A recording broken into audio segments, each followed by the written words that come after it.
بسم اللہ الرحمن الرحیم والصلاة والسلام علی رسولہ الکریم وعلی آلہ وصحبہ اجمعین۔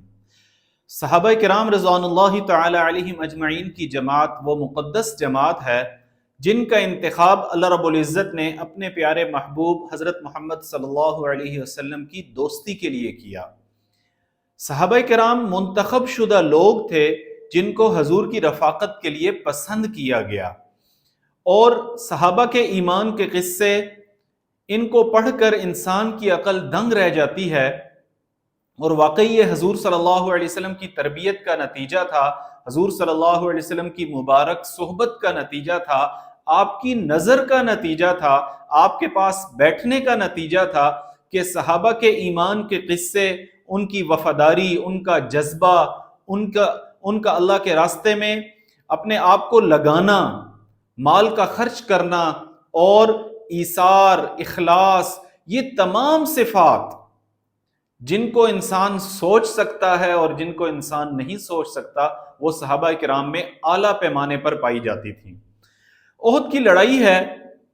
حضرت سعد بن ابی وقاص رضی اللہ تعالی عنہ حضرت عبداللہ بن جہش رضی اللہ تعالی عنہ سے فرماتے ہیں کہ آؤ عبداللہ بیٹھیں اور دعا کریں، کہ ہم میں سے ہر ایک دعا کرے گا اور دوسرا آمین کہے گا، کہ اس سے دعا قبولیت کے زیادہ قریب ہے۔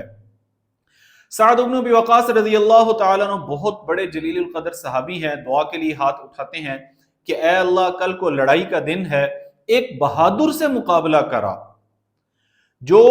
مجھ پر زبردست حملہ کرے اور میں بھی اس پر زبردست حملہ کروں، اور پھر میں اس کو تیرے راستے میں قتل کر دوں اور اس کی غنیمت کو حاصل کر لوں، اور مجھے اس پر تو فتح عطا فرما۔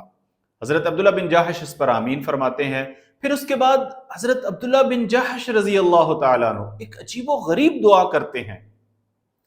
اے اللہ، کل کو لڑائی ہو اور ایک بہادر سے مقابلہ کرا جو زبردست حملہ کرے، میں بھی اس پر زبردست حملہ کروں، پھر وہ مجھے تیرے راستے میں قتل کر دے، میں شہید ہو جاؤں۔ خود تمنا کر کہ یا اللہ، وہ مجھے تیرے راستے میں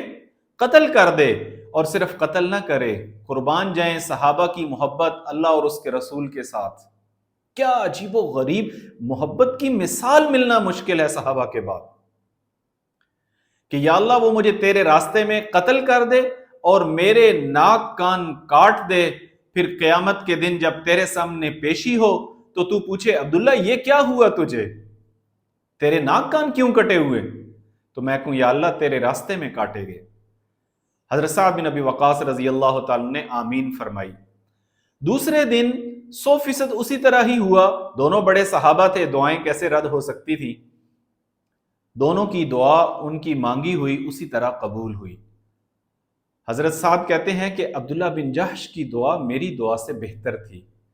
جب شام کو لڑائی ختم ہوئی، میں نے دیکھا کہ وہ شہید ہوئے ہیں اور ان کے ناک کان ایک دھاگے میں پروئے ہوئے ہیں۔ احد کی لڑائی کے دوران ان کی تلوار بھی ٹوٹ گئی، اس قدر جذبے سے لڑے۔ آپ صلی اللہ علیہ وسلم کا ایک معجزہ ہوا، آپ نے ایک درخت کی ٹہنی توڑ کر ان کو عنایت فرمائی، جو ہی ان کو حضرت عبداللہ بن جہش نے پکڑا تو وہ تلوار بن گئی۔ میرے لاشے کے ٹکڑے دفن کرنا 100 مزاروں میں، رہے گا کوئی تو تیغ ستم کے یادگاروں میں۔